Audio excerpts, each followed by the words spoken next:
There's that Fanshawe pride. We want to hear a lot of that today.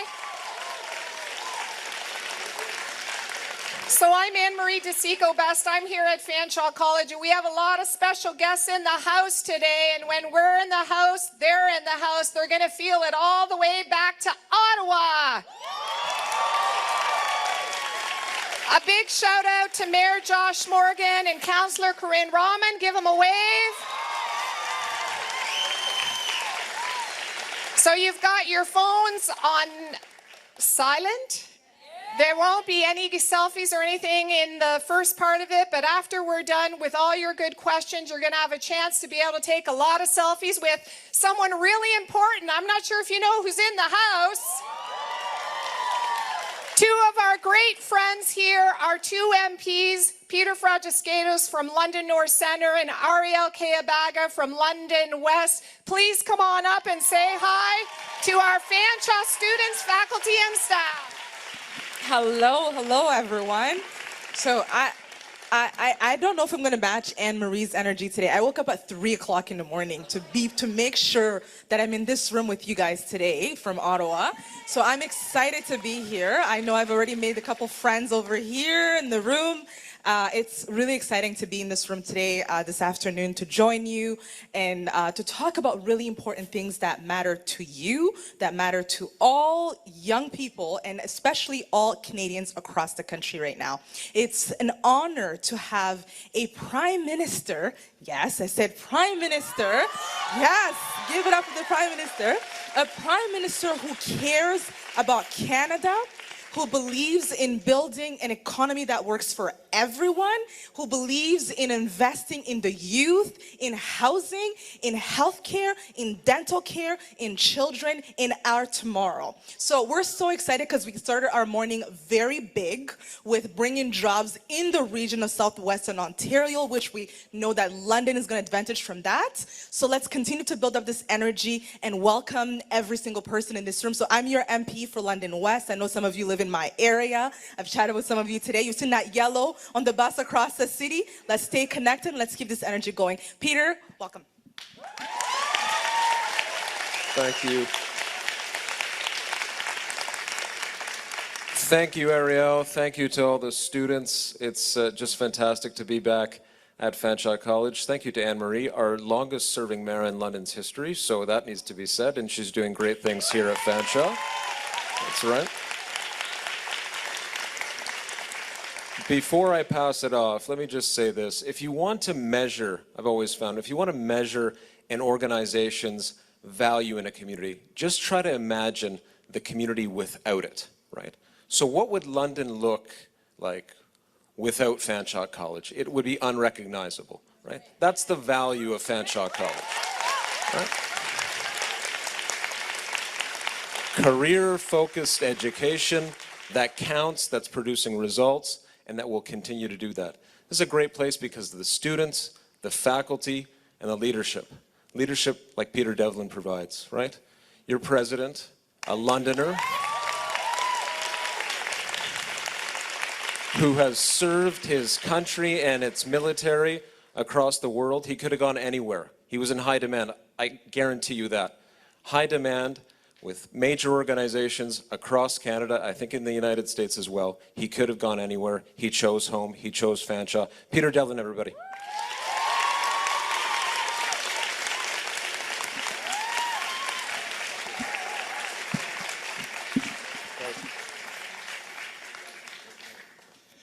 Well, good afternoon, everyone. Woo, loving the energy.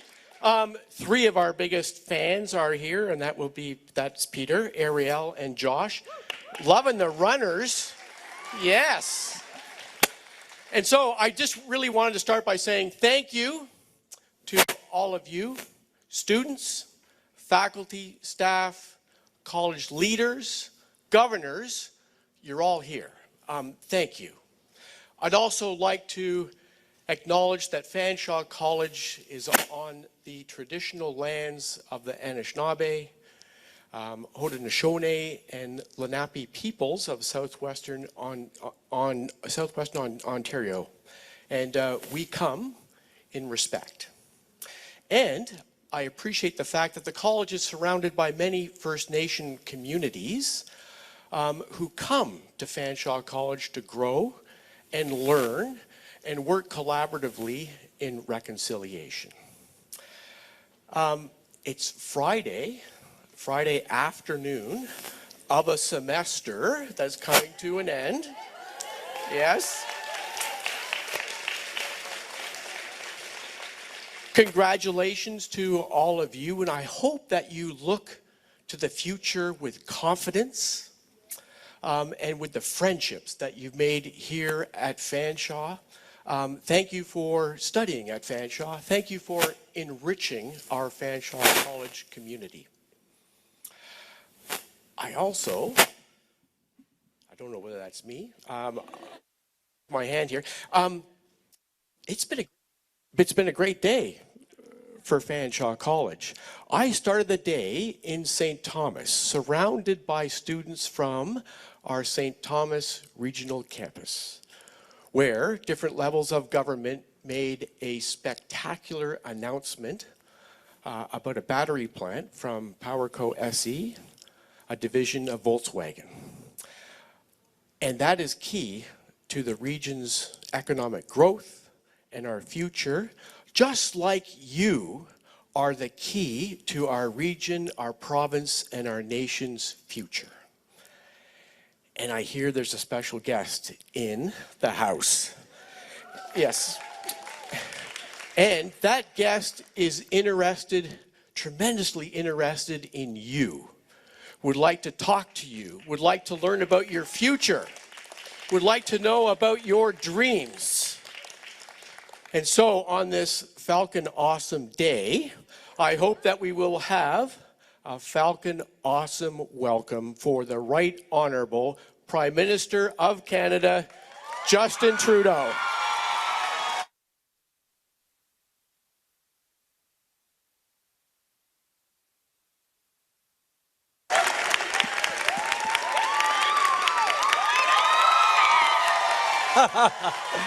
Hello, Fanshawe.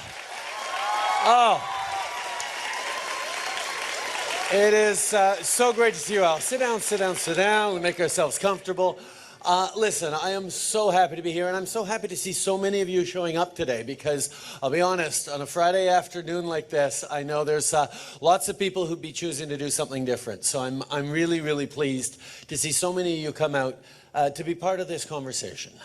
Because for me, this is what democracy, this is what politics, this is what engaged citizenship is supposed to be all about. An opportunity to get to know each other a little bit, an opportunity for me to be able to hear the things that are on your mind, the opportunity for you to be able to hear me share some of the thinking behind the decisions that we end up taking in your name that are going to be shaping the future of this country and to a certain extent the world for many, many years to come. So this opportunity to engage with you all it's not just a nice thing that I get to do every now and then, it's one of the most important things that I get to do as Prime Minister and as leader. Because particularly in these times, if you don't stay aware and listening and conversing with the people that you get to serve in jobs like these, then it's really easy to not be serving right, not be listening and hearing and what you're actually needing to do. So that's why I'm really glad to be here. But I've been doing these for many, many years since I got elected. We stopped a bit during the pandemic.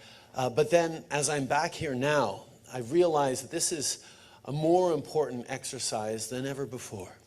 Because the confluence of events that you, particularly as young people, but that all Canadians are dealing with right now, are really overwhelming.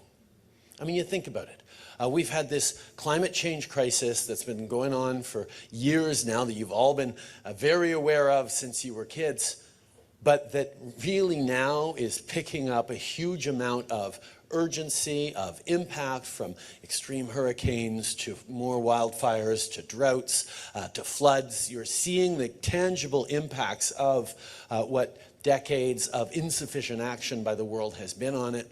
And that's causing a lot of anxiety and worry about what the future is holding, particularly with the kind of urgency we're hearing from all scientists and everyone who's saying we need to act on it. So that's a lot to deal with for you. But you mix that in with a pandemic that came and disrupted the entire world. All the supply chains went through on a personal level to all of you, really difficult times where people have been struggling with isolation, with mental health, and with particularly the consequences of that that's having far-reaching impacts. Of course, that led to challenges around supply chain disruptions, so inflation, which led to interest rates, challenges in the geopolitics around the world as Russia decides to invade Ukraine and overturn close to 80 years of a consensus around what the rules-based order and the UN Charter has allowed for in terms of, just because someone has a bigger army doesn't mean they get to redraw lines on a map.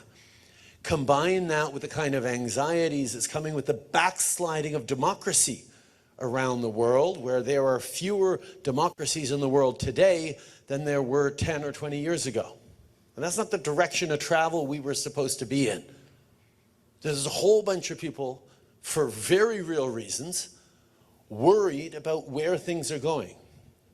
Add to that the lingering after effects of the 2008 recession, in which it became clear that just growth itself wasn't going to deliver opportunities for everyone. You could create more money, you could create more prosperity, but what we've seen over the past decades is it tends to accrue to the very top, and the middle class in our countries and our democracies have been falling further behind from 2008 onwards. And there's always a couple of different choices on that different countries have taken in terms of options. One is the option of right-wing populism. Hearing the anger, hearing the frustration people are having, reflecting it back to them. Amplifying it. Yes, you should be mad as hell. We saw that happening in the United States over the past 4 years, or starting 2 years ago. We saw what that led to. Led to threats to rip up the most successful trade deal the world has ever seen in the threats to destroy NAFTA. We saw it in terms of insularity, looking inwards, protectionism that actually hurts the economy. But people were angry and looking for solutions. Well, from 2015 onwards, this government tried a different approach. Said instead of just reflecting back the anger, let's try and put forward real solutions that'll build up opportunities for everyone. And not sit back on the trickle-down ideas that, well, if you create wealth, it'll eventually trickle down to everyone, that the rising tide will lift all boats. Well, it hasn't, and it didn't. Until we started doing something differently in Canada. First thing we did, lower taxes on the middle class, raise them on the wealthiest 1%, brought in a Canada Child Benefit that made a huge impact in lifting kids out of poverty and lifting families out of poverty across the country. And we spent a lot of time talking about 3 different things that I thought were really, really important to growing the economy. First one was protecting the environment and fighting climate change. The second one was investing in the middle class and making sure that everyone has a real and fair chance to succeed. Inclusive policies like childcare and Canada Child Benefit and women's equality and reduction of barriers and fighting anti-black racism, fighting systemic discrimination. That was the second bucket.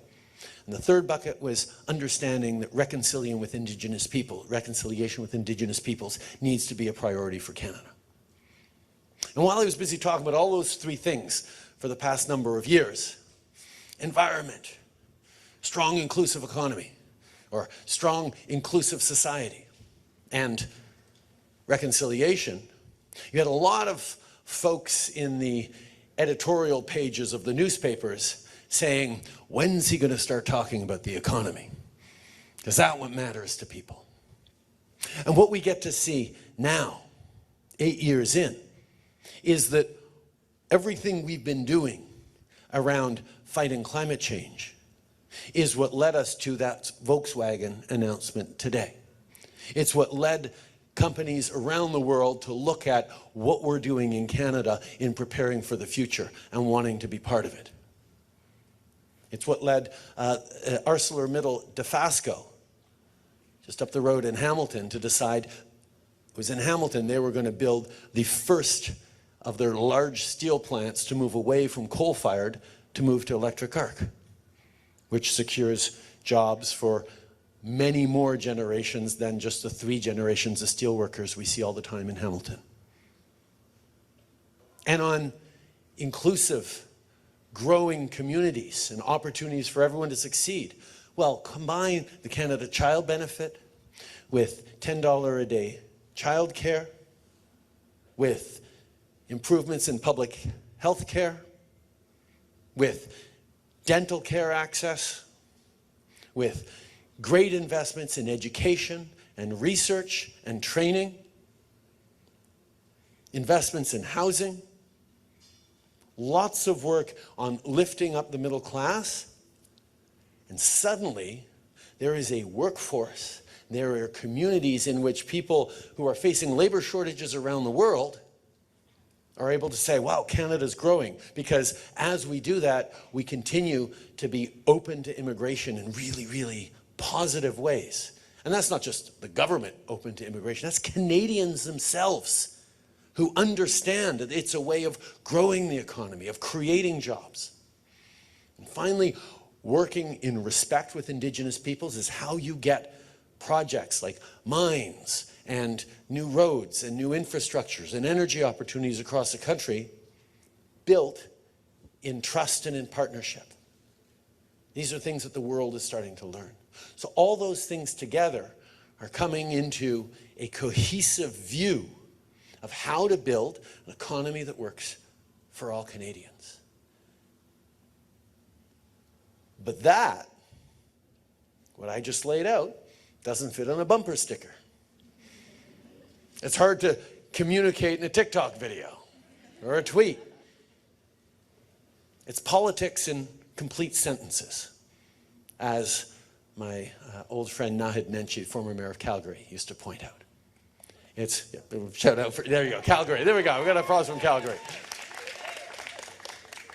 Politics requires us to have real conversations. And one of the things that we see with social media, with the amplification of everyone shouting but nobody really listening, is a breakdown of the kinds of conversations we actually have to be having in politics, where people get to share not just their solutions, but their perspective and the values underpinning it, and are willing to put those values and that perspective on the table for others to reflect on and give them feedback on. I mean, if you want to convince someone you are right about something, what you have to be is genuinely open to the idea that they might be able to convince you that they are right about something.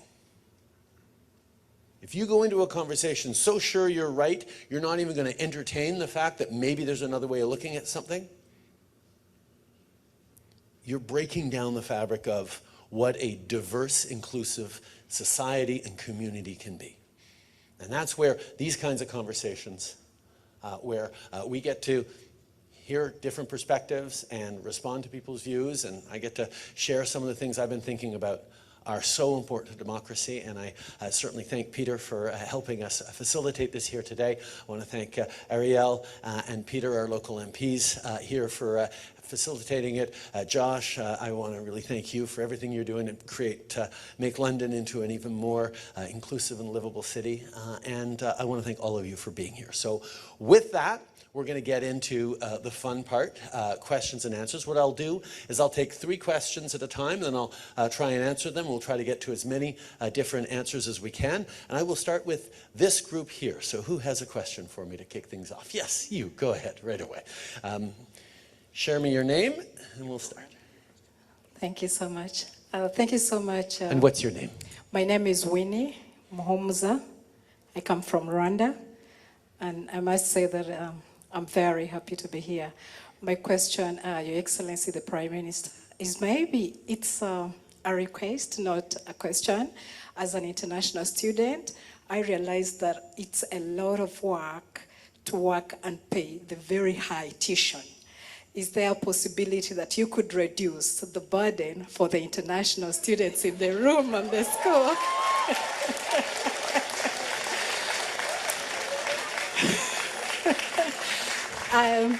I'm into early childhood education, and when I go to our child care centers, I realize that the payment is also minimal. So those are my two requests, like, can you reduce one and increase the other? Thank you so much.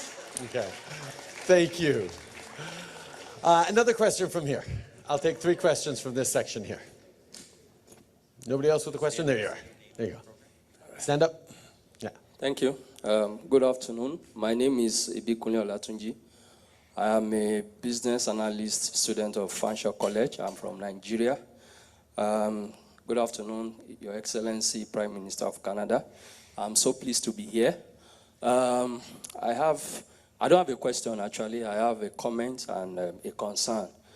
Like I said, I'm from Nigeria, and what I'm going to say here is, I believe it's going to speak to what's on the minds of more than 80% of blacks that are here. It's been tough. I've been here since November, and I can tell you I've been trying to seek an employment, part-time employment, since November. Up to now, I've not been able to get one. Not because I've not made an attempt, not because I've not made effort, but what we discover is that there are some entities there seem to be some form of, that's my view, and that's the view of a couple of black guys here too. There seem to be some form of favoritism. You know, that's the way we see it. So, for example, I have colleagues in my class who have probably a different, I don't want to use skin color from mine, for the same opportunity, and they get the job, you don't get it as a black guy. And, you know, let me see your resume. Probably there's something I'm not doing right. And when you look at those resumes, you discover that probably what you have seem to fit into the job descriptions that have been mentioned, and even what your colleagues are getting, I mean, in terms of opportunities. So why I'm mentioning this is the fact that we don't think this is something that should go on. We think everyone should have opportunity, or rather everyone should have equal opportunity, you know. Let's put our best foot forward, let everyone show what he or she can do. I mean, rather than giving certain people opportunities over the other people. That's what we are trying to request. And it's something that a lot of us are going through. And it's not, you know, like she said, they have bills to pay, house rent and the likes. I came with my family, for example, and it's been tough. Yeah. You know, thank you. Thank you, Nicole. One last question from this section. There you go, right in the front. My name is Yamade. My program is International Business Management. So my question is in reference to elementary school. I want to know what's your position or what's going to happen in terms of promoting science and also financial literacy. Because I'm of the opinion that if we push financial literacy, I think we're going to have less challenges with people understanding how to manage their money and how to manage their finances. And I'm saying that from personal view. In terms of the science, I have had to call the school and ask, okay, what are you guys doing for my son who is really interested in science? And I was told, oh, this is what we're going to do based on the curriculum. So I just want to know what can be done to support children who are, should I say, gifted or who have an interest in that? Because when you look at other programs outside, it's really expensive. So that's my question. Thank you. Thank you. 3 great questions. First of all, Winnie, hearing you from Rwanda, I can't but reflect that this month is a sad anniversary, as it always is. The anniversary of the Rwandan genocide that shocked the world in so many ways and caused us all to reflect on the responsibility we have to step up as an international community, even when something is going on within another country's borders. We all have a responsibility to stand up for human rights, for the dignity of life, and unfortunately it was a lesson we all learned and we continue to learn these days. But I'm thinking of you and everyone from Rwanda on this anniversary. In terms of high tuition, first of all, let me be, Canada subsidizes massively every student in schools across this country. We've helped schools like Fanshawe and others invest in the kinds of equipment and the kinds of professional teachers and the kind of everything that is offered is way more expensive per student than it is for a student to go here, even an international student. But it's closer to what it actually costs for an international student. Because good education is expensive, but it's also an investment in the future of society, which is why countries that are smart invest in themselves, invest in their education systems, because they know whatever it costs to make sure a kid goes through and gets the best education as far as they possibly can, it gets benefited to the country in terms of, not just in terms of taxes, but in terms of production, in terms of livable communities and all that. So it's an investment the country makes. But countries don't have infinite amounts of money. We have to make choices. How much goes into education, how much goes into healthcare, how much goes into different things. And therefore, we have to figure out what the best use of that money is.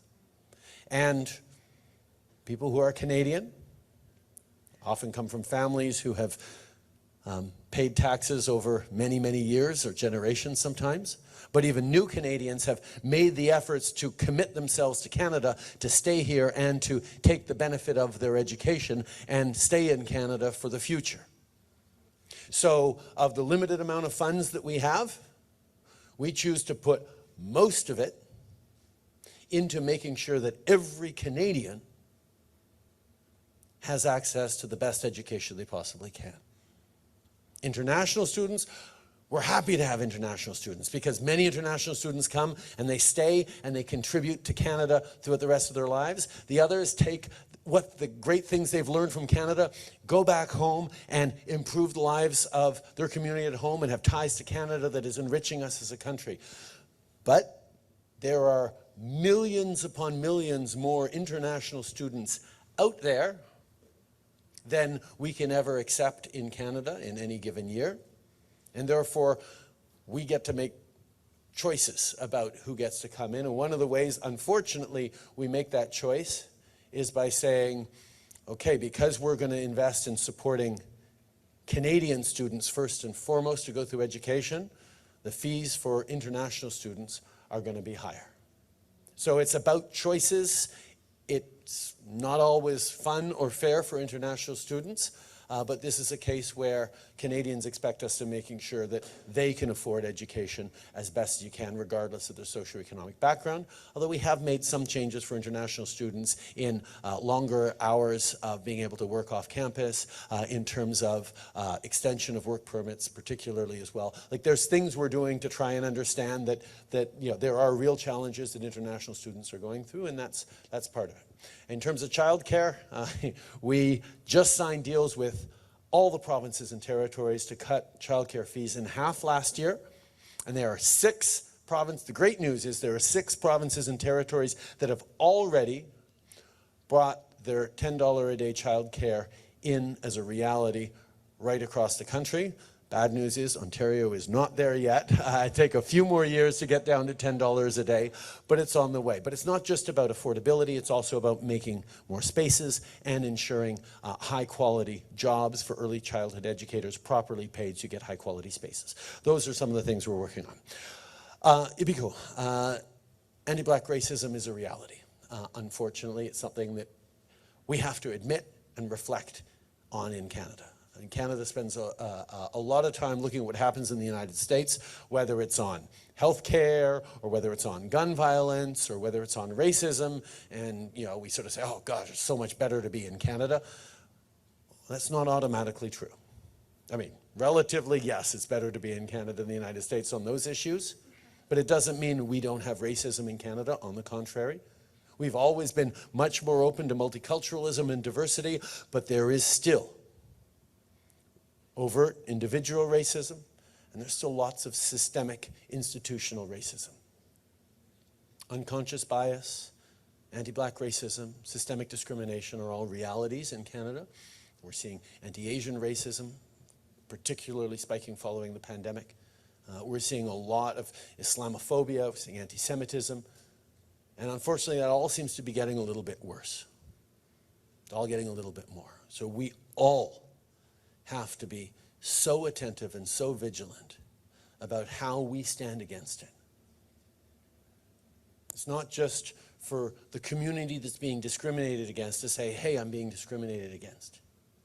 It's for all of us as Canadians, because one of the things we value, one of the things we've done incredibly well as a country is being open to differences, open to diversity, looking at difference as a source of strength, not a source of weakness, which is real, which is what Canada does better than just about anyone else in the world, but still doesn't mean we're perfect, far from it. So Vika, I'm really sorry to hear the challenges that you're facing. But I want you to know that you have a lot of friends and allies in this room and around who will continue to stand with you and try to make sure that we are changing mindsets, we are changing approaches, we are challenging systems that continue to put in barriers for people who come from different places or have different skin colors or different religions or different languages. This country only works, this world only works if we're making sure that everyone has a real and fair chance to succeed, to contribute, to create stronger communities, and that's something we need to continue to do. So I thank you very much for sharing your experience. I know London has grown a lot over the past years in its diversity. What was, a generation or two ago, a much less diverse city has bloomed in wonderfully positive ways. But sometimes it takes a while to catch up to that, and I really hope you stick with it because we need you and your family here in London. And Jomare, as I will tell you, as a former high school and elementary school teacher, I love your focus and your challenge on being able to give the very best opportunities to your son and making sure that that K-12 education is responding to the very real needs. At the federal government, we've created coding programs. We've invested in a lot of STEM education elements. We've really moved forward on a lot of different things. And financial literacy is something the federal government is trying to spread. But ultimately, the way our country is designed is the provinces get to decide what happens at the K-12 education. We do a little bit on the early learning and childcare before 5 or 6 years old. We invest a lot in colleges and universities afterwards. But for K-12 education, you're going to need to continue to advocate with another politician. So when provincial politicians show up for town halls like this, I encourage you to bring that up as well. But as a teacher, I'm right there with you. As a father who has kids who went through the Ontario public education system, I hear you on that one. We're going to keep pushing for it as well. Thank you very much. All right, let's go to 3 questions from this section. Yes, you in the middle, first off. Hang on, we'll get you that mic right there. Hello, I'm Nelson Nicholas. You can call me Dandelion, and I'm taking Power Motive Technician, Automotive, MTA 7, and I'm finishing this course this year. Actually, I just finished my final, so I have no sleep. Congratulations. Yeah. So I have a wonderful, serious question about regarding apprentices and also regarding about the electric vehicles that is bringing it here. So the thing is that I've been job hunting for 2 weeks just for an apprenticeship. I went to Toyota Town and Wellington just to do apply for apprenticeship, and then I do have plans on May to go to Ottawa and Windsor. So my concern is that since electric vehicles are coming here in Canada, and I know you announced that Volkswagen, the VW group, the Stellantis group, are building an electric battery plant producing lithium-ion batteries. So my concern is that what will happen as apprentices who are graduating as an international student, because I myself having a hard time finding apprenticeship here in London. So I may have to like travel around, not just here in London, but entire Canada or probably entire Ontario just to find apprentices. And the thing is that aside from what will happen to us, what will happen to us, not just apprentices, but also to our mechanics or future mechanics like us, what will happen to our job if electric vehicles is going to be a mandatory? Like a mandatory, hey, you have to buy an electric vehicle, say bye-bye to your fuel internal combustion engine. So that's my concern here.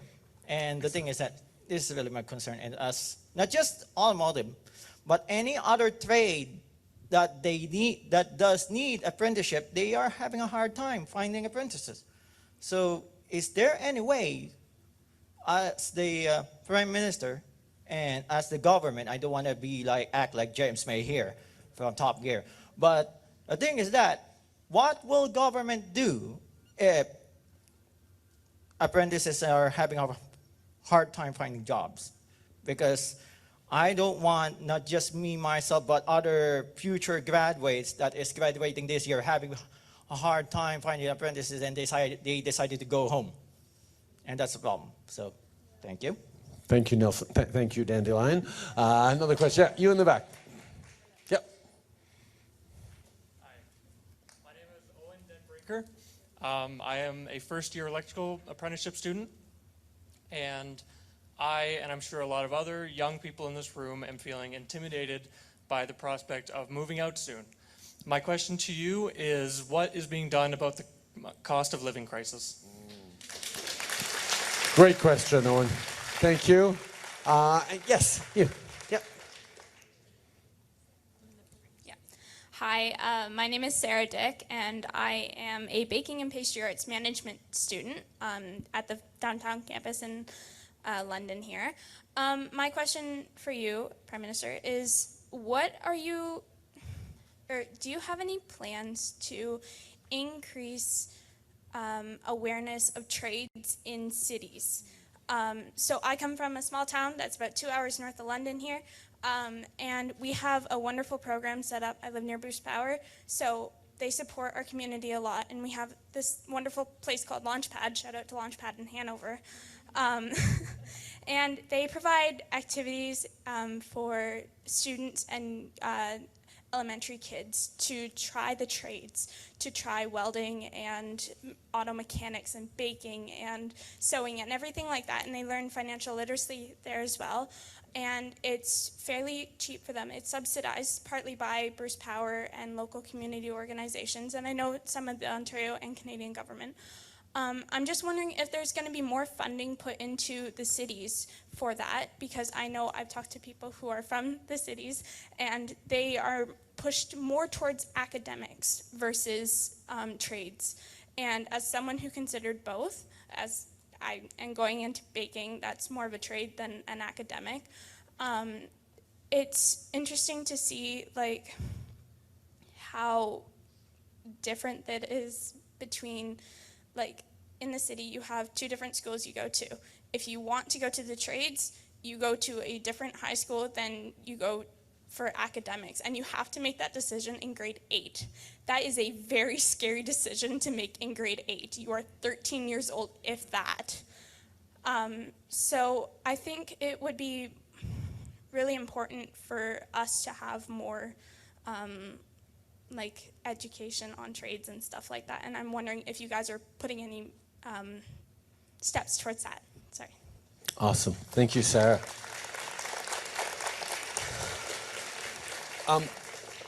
First of all, one of the questions that come through all three is the importance of trades, the importance of apprenticeships, and the job market that's out there. There are huge opportunities in the trades all across the country. When we look at where the labor shortages are most acute, it's in skilled trades of all different types. So we're talking a lot about the fact that there's a labor shortage, that there are jobs out there that just can't get filled. The kinds of skills and, quite frankly, the kind of focus that places like Fanshawe take on what is needed out there. I mean, there's some universities that look at, the graduation rates or the grades of graduation rates. I know places like Fanshawe, one of the key, or colleges in general across the country, one of the key metrics is, what's the rate of placement? How many people graduate from a given class and go straight into a good job that they've been trained for in that class? And that's one of the big shifts in how much colleges and trade schools have contributed to our economic growth in really, really meaningful ways. But Dandelion, you bring up a really good point. We've made the announcement that all new cars in this country bought as of 2035, barely 10 years from now, 12 years from now, are going to be battery electric, zero emission vehicles. That's a massive shift. Now, I'm someone who's always been a bit of a tinkerer. I love thinking about how engines work, how motors work and everything. Last time I opened the hood of my car, I looked at it. This was a few years ago when I still had a car. Even then, it's all computers. You bring it to a gas station or a garage for a checkup. First thing they do is they plug it into the machine and look at the diagnostics on it. Everything is always evolving. Right? There are always going to be new challenges that come up, new skills to learn, new abilities to do it. I can tell you, we're going to have internal combustion engines and variations on that on the road for many, many decades, even as we shift towards electric vehicles. So your skills as a mechanic are going to be just fine for the next 10 years. But if anyone expects that the skills they learned, this semester are still going to be 100% applicable and relevant, even if you're in baking, Sarah, 10 years from now or 20 years from now, without you learning new tricks, without you learning new techniques, without you, going back to school for a 6-week refresher course 8 years from now, or whatever, then you're not being honest with yourself, or you're not being open about the pace of change that we're dealing with in the world.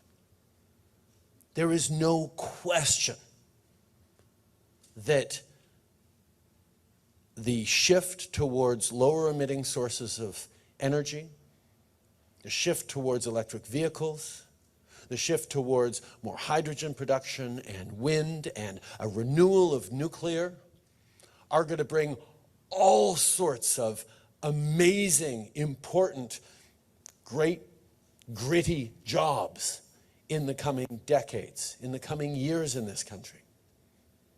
And we're going to have to make sure as governments and educational institutions that we are keeping up with where the jobs are coming. There's an old classic line around buggy whip manufacturers who used to work for horse and carriages. And as soon as the automobile came along, a whole bunch of people who were great at building buggy whips to keep those horses moving fast lost their jobs. They had to change and retrain. And that's where, as we're moving forward into a world that's changing quicker and quicker, investments in retraining and education to follow you along, to give you the skills that are going to be able to adapt, to take what you know about differentials and what you know about transmissions and maybe some of what you know about internal combustion engines, but lots that you know about air conditioning units and all sorts of other things for vehicles, is going to continue to be applicable and allow you to grow into the new jobs that are going to come, not tomorrow, but over the next years, over the next decade. Because clinging to the past and the way things used to be, you can stretch things out a little bit, but what that means is you suddenly reach a cliff where you can't do it anymore. Whereas what we're trying to do in Canada is lean in and lead and be on that cutting edge of that change, because this is where the world is going. And Canada is right now in a position where we're a step forward on many of our allies and friends. The United States lost 4 years in the fight against climate change, in investing in clean electricity and energy. And that's why President Biden had to put forward such a massive hundreds of billions of dollars of an IRA to try and make up for lost time on what Canada has been building steadily for the past 8 years. But yeah, the world's going to keep changing, and you are going to have to get out there and shop your skills around to find the best place. But I can tell you that the kind of investments we're drawing in from Volkswagen, from Stellantis, from others, the kinds of opportunities that are going to be there for jobs in the future are really exciting and will continue to be. Owen, your question about housing and cost of living is huge. One of the most important things we can do to help you with cost of living is to make sure you have a good job that's well paid. Because that's the building block of our success. Right now, we've gone through a particularly difficult time with really, really high inflation and interest rates coming up, making mortgages and rents more expensive as well. That's really squeezing people extremely hard right now. Now, one of the challenges that we've faced over the past year is the government can't simply say, okay, we're going to send everyone $1,000 and that'll help you get through it, because then the average price of everything just goes up by $1,000 and all you've done is feed inflation and we're not actually helping people. So we've had to be really targeted in the supports we've given out. For example, in the fall, we doubled the GST rebate for 11 million of the Canadians who needed it most, and that was a few extra $100 that made a real difference. We moved forward on things like a dental benefit to make sure that kids 12 and under whose families don't have insurance and don't make enough money to pay for dental care, or $90,000 or less, so that's still pretty generous, are able to get dental care. That was something we announced here in London just a few months ago. We're moving forward now, even as we're seeing inflation coming down, because inflation is down to 4.3%. It's on its way back down to probably 3% by the summer, and it'll be a lot better. Food prices are still really high. That's why we brought in a grocery rebate that for 11 million of the Canadians who are most struggling, they're going to get a few $100s more to help with the price of groceries. But the big thing is that we don't want to make inflation worse. We need to be there for people, even in putting forward a rental benefit for the lowest income renters so they can get a extra benefit, but it always has to be targeted. And our focus on this throughout is going to be on creating more growth and more opportunities and better jobs in the economy. And on the jobs front, Canada's doing really, really well. We restored full employment from everything lost during the pandemic 6 months before the United States in terms of bouncing back from the pandemic. And the United States' recovery was still pretty strong, but we did that much better. And now, because of childcare investments we made, we have more women in the workforce than we've ever had in Canada over the past few months, because that is that quick to make people have that, give people that choice that they didn't have they had to make between career and family. Like, these are things that make a big difference. Housing, as you talk about going out on your own, huge challenge. Are young people today going to be able to do that same thing that our parents' generation did, of buy a starter home and then upgrade throughout the course of your life as you're able to build equity in that? Huge challenges. We're investing in doubling the amount of new housing constructions over the coming years. We're investing in everything from housing accelerators to work with municipalities, to rapid housing investments, to fighting homelessness investments, to first-time home buyers, savings accounts, and advantages. There's no one thing that's going to be able to unlock it, but a big piece of it is making sure there's no shortages in the construction trades, making sure that there are no shortages in construction to be able to make sure we're building more houses. And that's where immigration is actually a solution on housing, and not just a creator of more problems of housing shortages, because as we bring in people to work in the construction industry, we can create even more homes. Right now there is a bit of a mismatch in our economy and more pressures on young people than they should be having.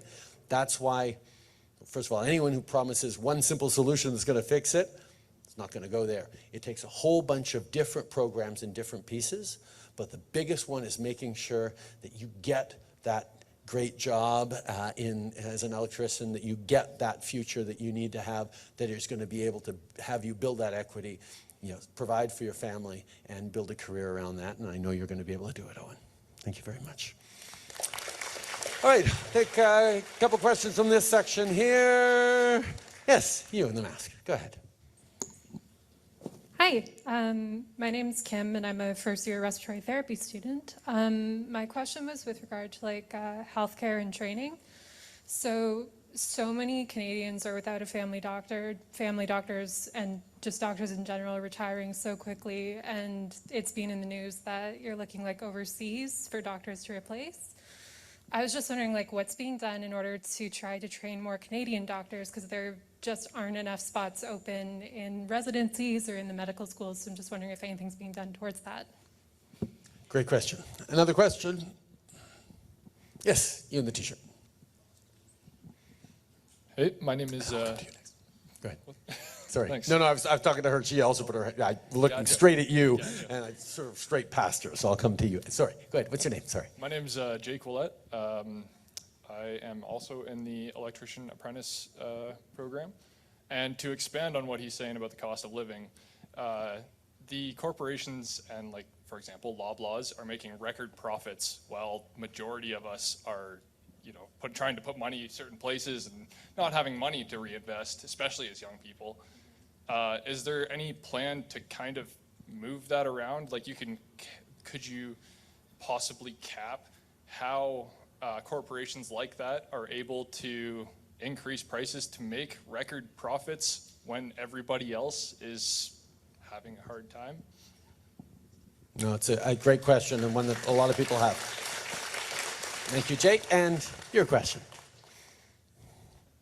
Hi, sir. I'm Tanisha Bartwal. I'm in the business co-op program here at Fanshawe. I'm an international student, and I want to ask you, since London is the city where, and Fanshawe means temple in the woods, so London is the city where we learn, we grow.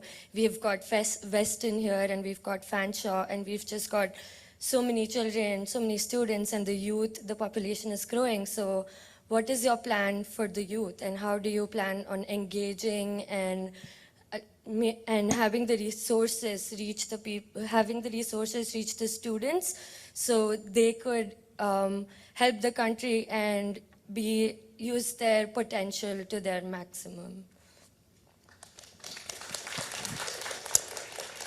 Thank you. On healthcare, first of all, we just signed historic agreements with the provinces on investments in healthcare. But as you know, the healthcare delivery is provincial, so the federal government has really two big roles around healthcare. One is to help fund the system. The second is to make sure that the system continues to abide by the principles and rules of the Canada Health Act, which means free public healthcare, universal public healthcare system.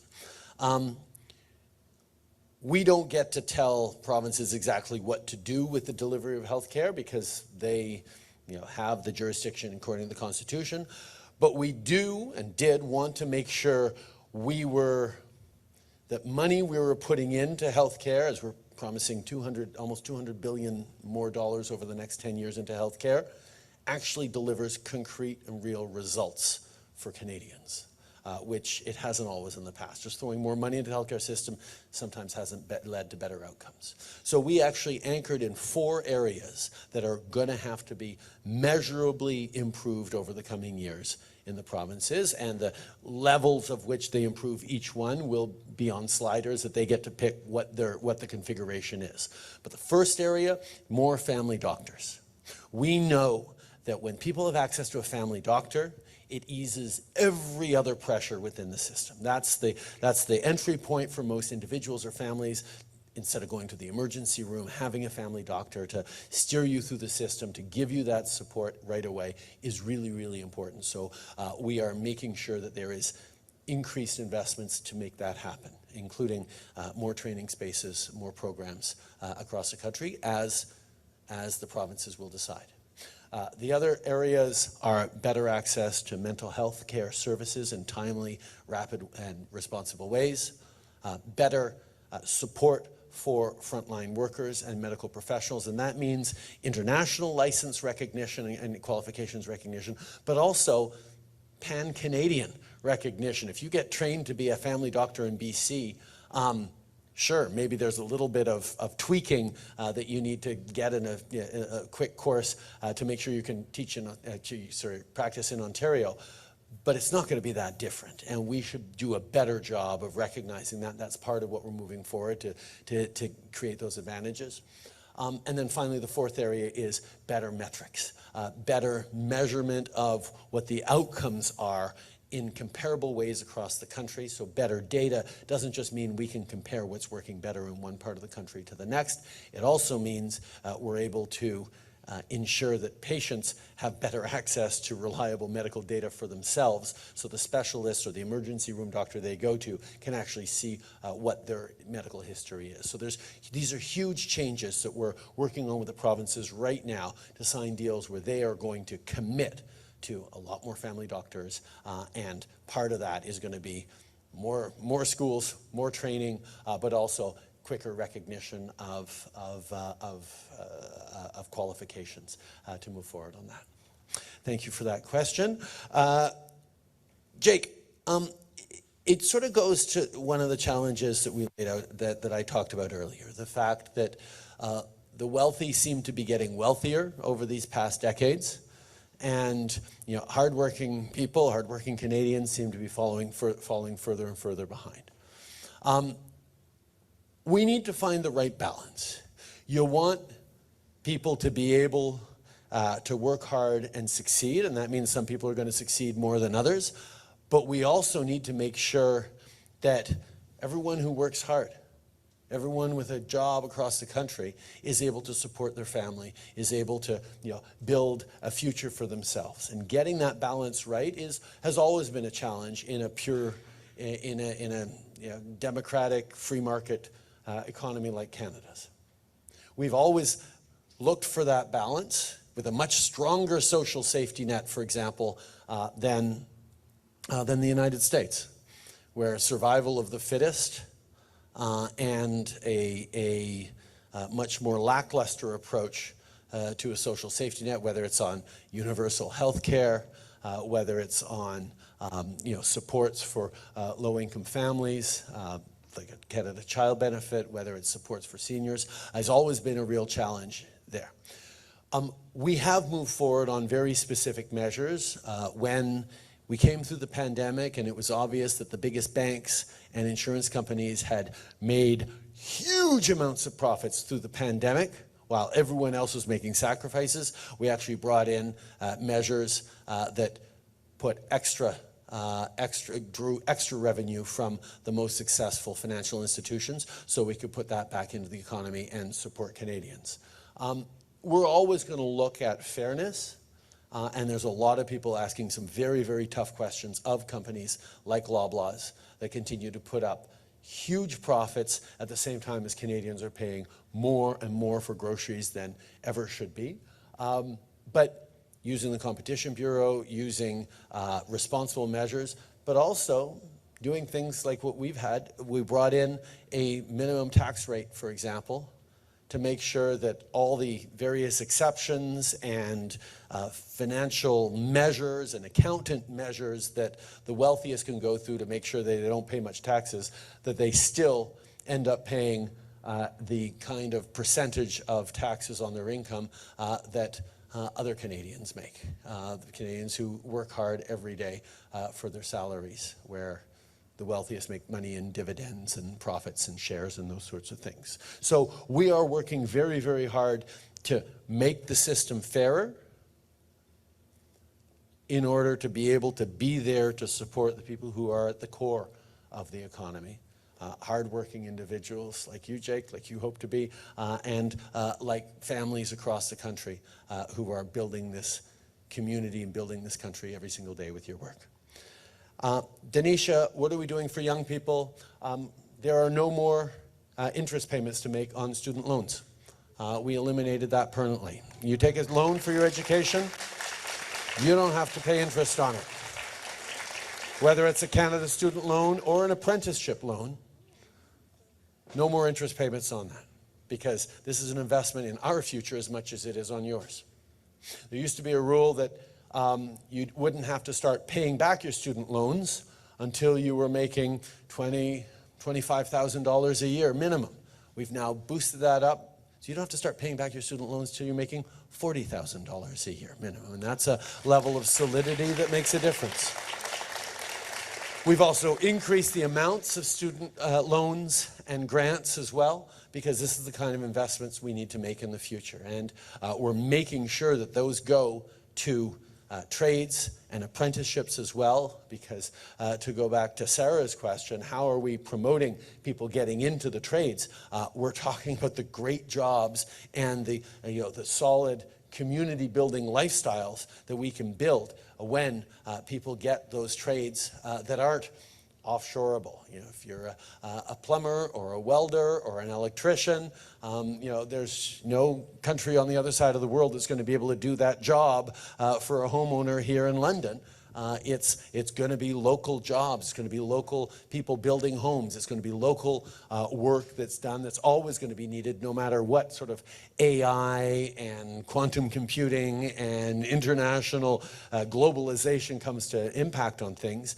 There are skills that we have, and you're right, Sarah, we do have to do a much better job of highlighting that in cities that smaller towns and more rural communities have already understood the path towards great jobs on that. So we're going to keep working on that as well. So thank you, Denisha, for your question.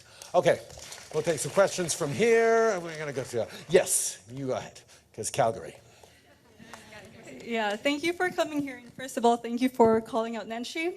We love him. He's a great mayor. I do have... What's your name? Oh, yeah. My name's Theo, and you can spell it like the one. Theone. Hi, Mom and Dad. Please be proud of me. I know I'm on the TV.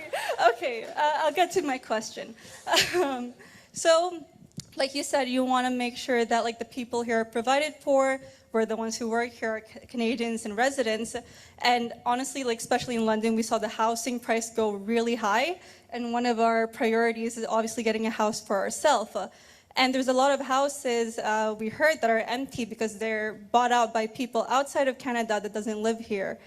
And how are you going to address that? Is there going to be like a certain cap where you can actually help the people who live here in Canada? That way the prices doesn't go high and crazy like it is. So I'm a very aggressive person, I'm sorry. Not at all, it's a very good question. Okay. And also, like, especially in London, we're one of the fastest growing cities here. We have great, MPs, that's why. And so we need more jobs to be provided, especially for a student that's going to graduate. What's your kind of like goals for London? How are you going to help this city grow and make sure we're provided the jobs that,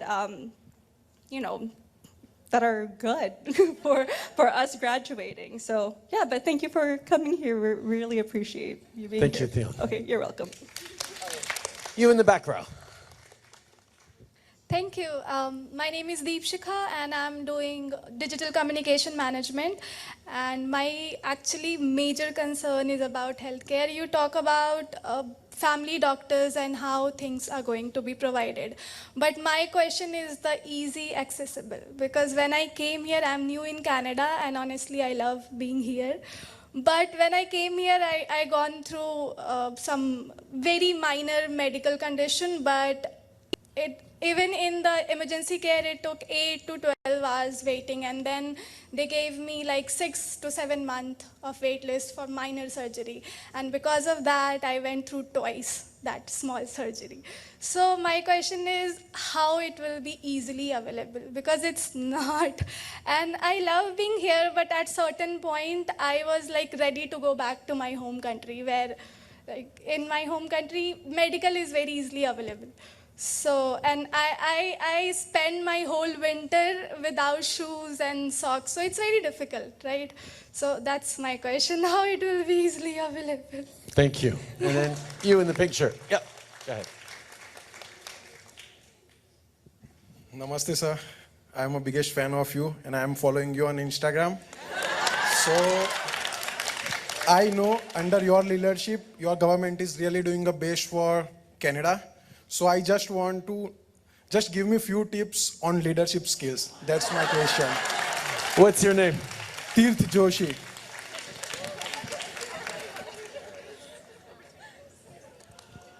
Okay. First of all, Theon, as housing,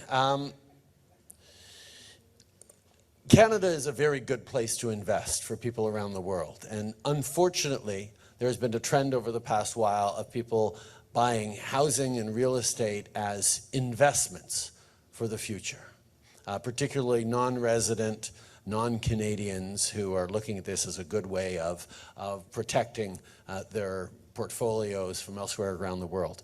We put a 2-year freeze on foreign, non-resident, non-Canadian home buyers. We've brought in measures, and we're working with the provinces to continue to bring in measures to really emphasize that a house should be a home for a family to live in and not an investment vehicle. And that's something that we are going to continue to work on, because we need to make sure that people can, all the homes we have, all the apartments we have, everything needs to be accessible and available for Canadians to build their futures on, and that's very much something that we're continuing to work on.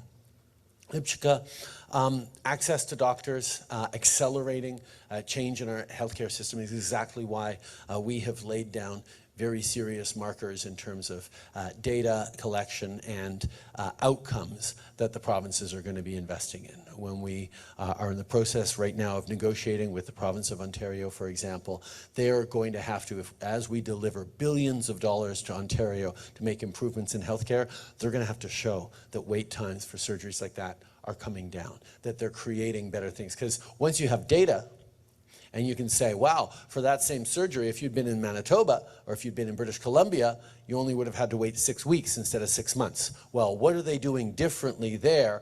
And the Ontario delivery of healthcare is going to be accountable to you saying, well, wait, they do this a lot faster in another part of the country. I'm supposed to be able to get the same quality of service everywhere across the country. Being able to compare apples to apples is a really, really important piece of that. And finally, your question on leadership. Well, first of all, thank you for being a really biggish or bigger or biggie fan of mine on Instagram.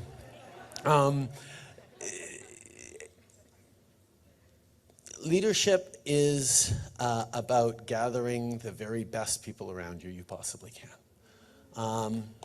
Everyone thinks that leadership is somehow some solo thing where, right person stands forward, hey, okay, everybody follow behind me, right?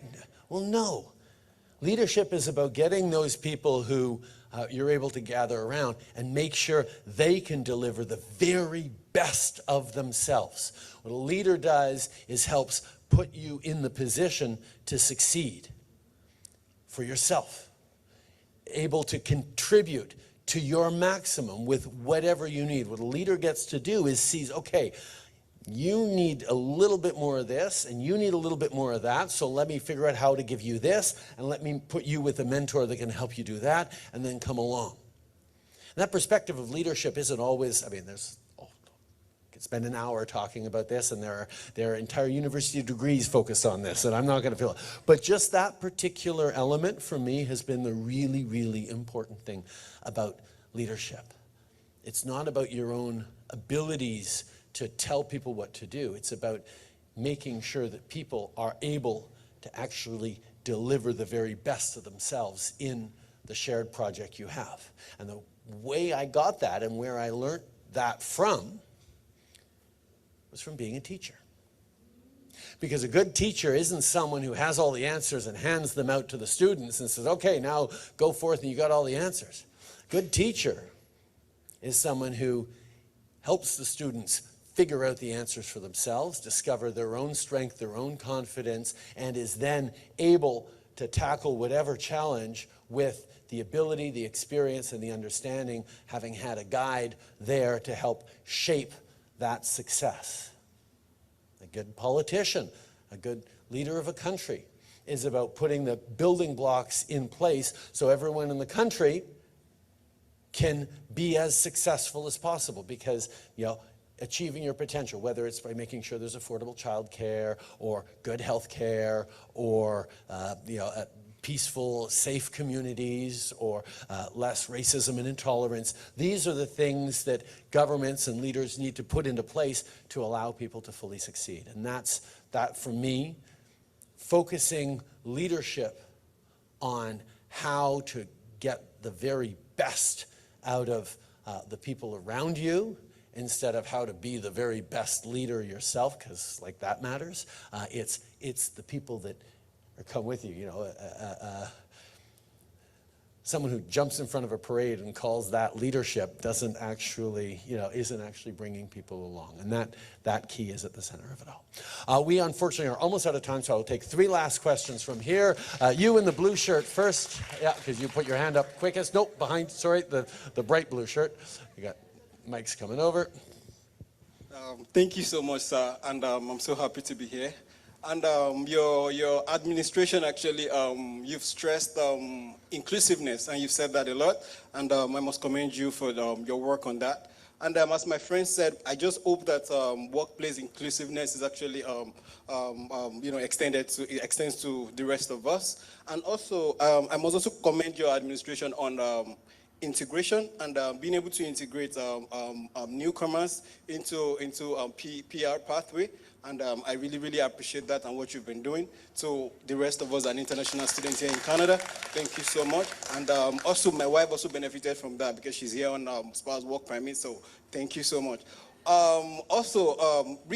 Remarkably recently, you actually extended the postgraduate work permit by 18 months. Thank you so much for that as well. And but here is my concern and what is on the lips of the rest of us here who are still students. We just hope that you extend the 18 months to the rest of us who will graduate soon. Thank you so much, sir. Thank you. Okay, another question. You in the back in the middle. There you go. It's coming around behind you.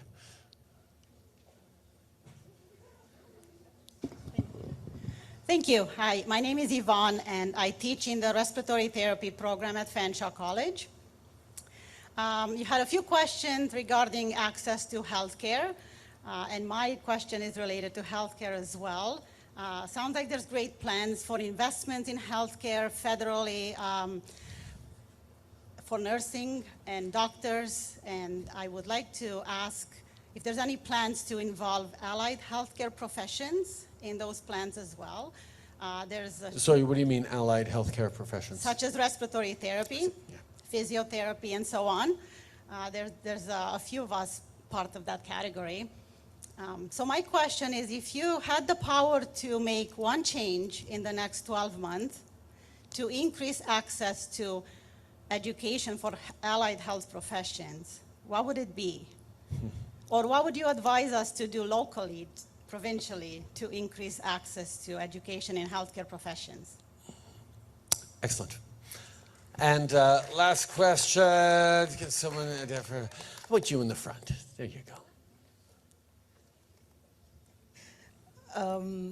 It's very nice to be here, and it's nice to meet you in person. My name is Uru. I'm a student of operations management here at Fanshawe. My question is can we hope and expect a clearer and probably easier pathway for us international students to PR?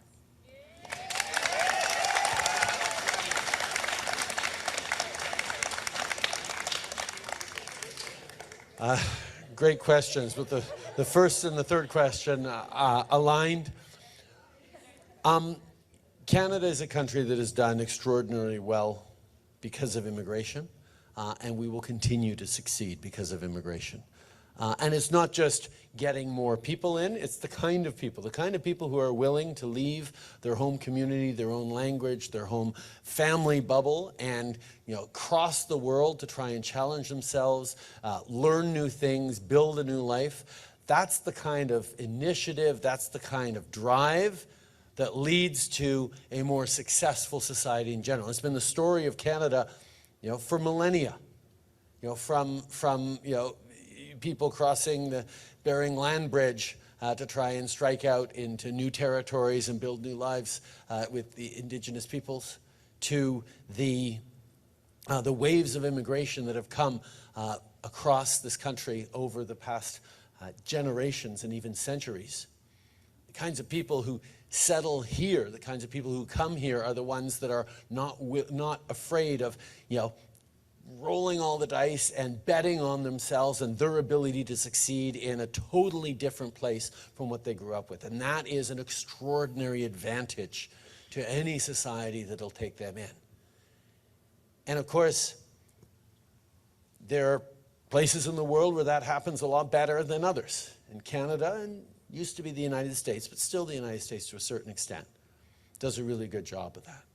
I mean, Canada so much so that we've understood that the best way to define a Canadian isn't by a skin color or even a language, because from the very beginning we had two different opposite languages. If you talk about European, the English and the French were at war for hundreds and hundreds of years.